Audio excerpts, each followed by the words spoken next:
எல்லாத்துக்குமே நிலைமை சரியில்லை தான். இப்போ வந்து டபுள் இன்கம் இருக்கு அப்படின்னா கண்டிப்பா அவங்களுக்கு வந்து இப்போ வந்து ரொம்ப யோசிச்சு செலவு பண்ற மாதிரி தான் நான். ஸோ சேவிங்ஸ்ங்கிறது இந்தியாவில் இருக்கிறதோட கம்பேரிட்டிவ்லி கம்மியாக தான் இருக்கு. அதனால நான் வரணும் அப்படின்னு சொன்னா டைரக்டா ரிஜெக்ட் பண்ணிடுறான்னு கேள்விப்பட்டேன். டாக்குமெண்ட்ஸ் நீங்க பக்காவா சப்மிட் பண்ணீங்க அப்படின்னா 1 மந்த்துக்குள்ள இப்போ விசிட்டர் விசா கிடைச்சிருதுன்னு சொல்றாங்க. பேசிக் ரைட்ஸ் மாதிரி அந்த ஸ்கூல்ல கண்டிப்பா உங்களுக்கு வந்து அட்மிஷன் கொடுத்து தான் ஆகணும். ஸ்கூல்ல பாத்தீங்கன்னா எல்லாமே சொல்லி கொடுப்பாங்க. பட் ஒன்லி திங் நிறைய பேர் வந்து அந்த ஏஜென்சி நீங்க சொன்னீங்கல்ல லாஸ்ட் இன்டர்வியூல அவங்களோட கான்டாக்ட் கொடுங்க, நாங்களும் வர ட்ரை பண்றோம் அப்படின்னு சொல்றாங்க. ஐஎஸ்ஏ குளோபல் தான் அந்த ஏஜென்சி பேரு. அது நீங்க வெப்சைட் தேடினீங்கனாலே வரும். ஐ திங்க் நான் சென்னையில் வந்து ஒரு காண்டாக்ட் நம்பர் இருந்தது. இப்போ அவங்க தான் இருக்காங்களா என்னன்னு தெரியல. ஏன்னா இது வந்து ஒரு 6-7 இயர்ஸ் பேக்கில். ஸோ நான் அந்த காண்டாக்ட் நம்பரும் டிஸ்கிரிப்ஷனில் கொடுக்குறேன், அவங்களோட வெப்சைட்டும் டிஸ்கிரிப்ஷனில் கொடுக்குறேன். நீங்கள் வந்து ட்ரை பண்ணி பாருங்கள். எனக்கு வந்து ஒர்க் அவுட் ஆச்சு. இது வந்து டிபெண்ட்ஸ் ஆன் உங்களோட எஃபர்ட்டும் இருக்குது. நான் முன்னாடி சொன்ன மாதிரி உங்களோட எஃபர்ட்டும் இருக்குது. ஸோ நீங்கள் எஃபர்ட் போட தயாராக இருக்கீங்கன்னா நீங்கள் பே பண்ணி இவங்க கிட்ட போகலாம் தான். ஒருத்தங்க என்ன கேட்டிருக்காங்க அப்படின்னா, அவங்க வந்து இந்தியாவில் இப்போ தான் பேச்சுலர்ஸ் முடிச்சிருக்காங்களாம் கம்ப்யூட்டர் சயின்ஸில். இன்னும் 1 இயர் கழிச்சு இங்கே வந்து மாஸ்டர்ஸ் படிக்க வர போகிறாங்களாம். ஸோ எந்த ஒர்க் எக்ஸ்பீரியன்ஸும் இல்லை. அவங்களுக்கு வந்து எப்படி இருக்கும், வரலாமா, இது ரைட் டெசிஷனா அப்படின்னு கேட்டிருக்காங்க. அவங்களுக்கு எவ்வளோ இயர்ஸ் கோர்ஸ் அது? 2 years. 2 இயர்ஸ்.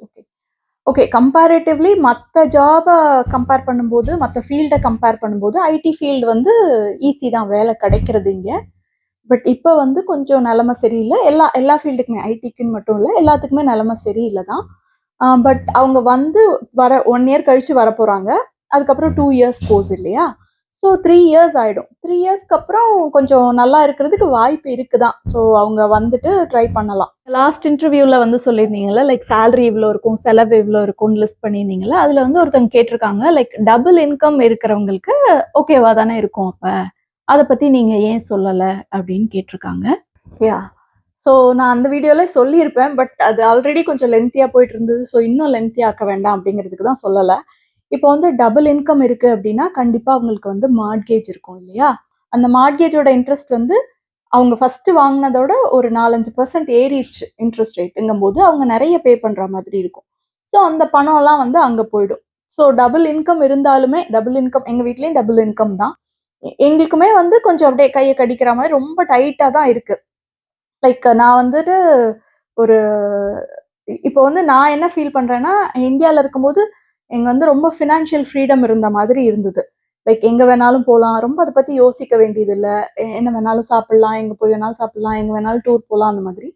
இப்போ வந்து ரொம்ப யோசிச்சு செலவு பண்ணுற மாதிரி தான் நான் ஃபீல் பண்ணேன். ஸோ 2 இன்கம் இருந்தாலும் அதுக்கேற்ற மாதிரி செலவு அதிகமாகிடுச்சு இங்கே. ஏன்னா நம்மளுக்கு ஏற்ற மாதிரி லிவிங் வந்து நம்ம 2 பேர் இன்கம்னா நம்ம பசங்களை நிறைய கிளாஸ் அனுப்புவோம், வீடு இருக்கும், மார்ட்கேஜ் இருக்கும். ஸோ அதுக்கேற்ற மாதிரி இன்க்ரீஸ் ஆயிடுச்சு. ஸோ சேவிங்ஸுங்கிறது இந்தியாவில் இருக்கிறதோட கம்பேரிட்டிவ்லி கம்மியாக தான் இருக்குது. அதே மாதிரி எக்ஸ்பென்ஸ், அதாவது கமோடிட்டிஸோட ரேட்டும் வந்து ட்ரிபிள் த ப்ரைஸ் ஆயிடுச்சு. இதெல்லாம் ரொம்ப 4-5 மடங்கு அதிகமாகிடுச்சு. சேவிங்ஸ் வந்து ரொம்ப கம்மியாயிடுச்சு. ஸோ கண்டிப்பாக எனக்கு தெரிஞ்சு நாங்கள் இந்தியாவில் இருந்திருந்தோம்னா இன்னும் வந்து எங்களுக்கு வந்து ஃபினான்ஷியல் ஃப்ரீடம் இருந்திருக்கும் இங்கே இருக்கிறத விட தான் நான் ஃபீல் பண்ணுறேன். இந்த மாதிரியே நிறைய பேர் ஃபீல் பண்ணுறதா ரீசன்ட் டேஸில் அவங்க ஃபீட்பேக் ஷேர் பண்ணியிருக்காங்க. ஸோ அதனால நான் தைரியமாக சொல்கிறேன். இங்கே அதை ஒருத்தவங்க வந்து அவங்க சிஸ்டர் வந்து இங்கே இருக்காங்களாம் கனடாவில்.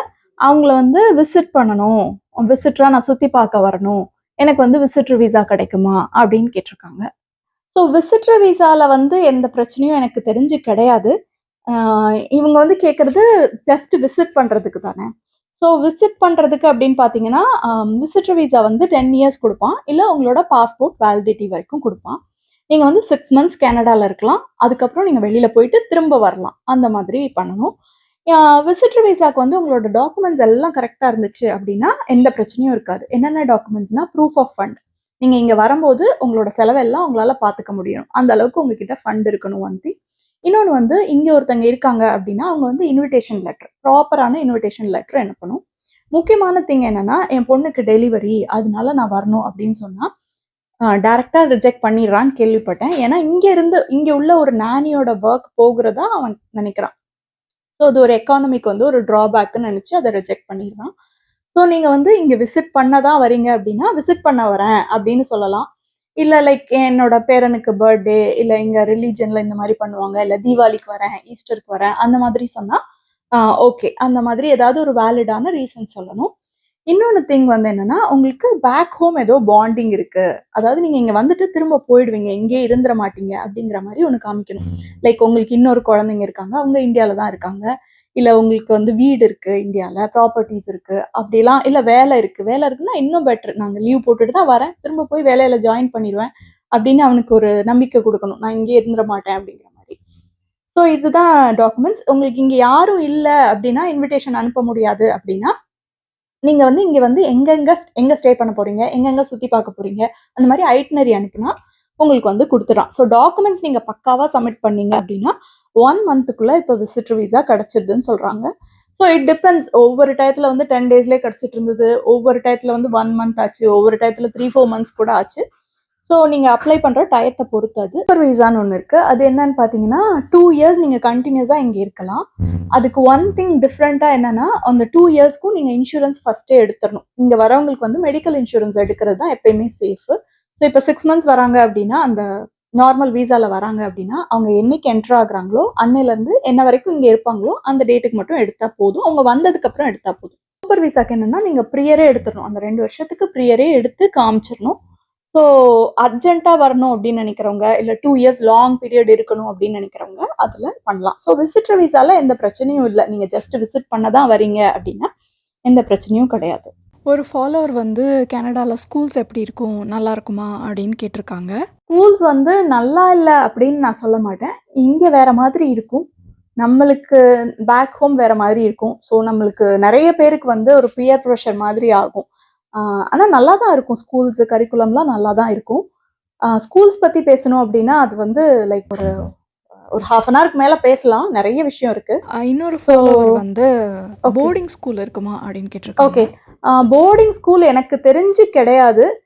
இங்க வந்து பப்ளிக் ஸ்கூல்ஸ் தான். ஒவ்வொரு நெய்பர்ஹுட்லயுமே ஸ்கூல்ஸ் இருக்கும்.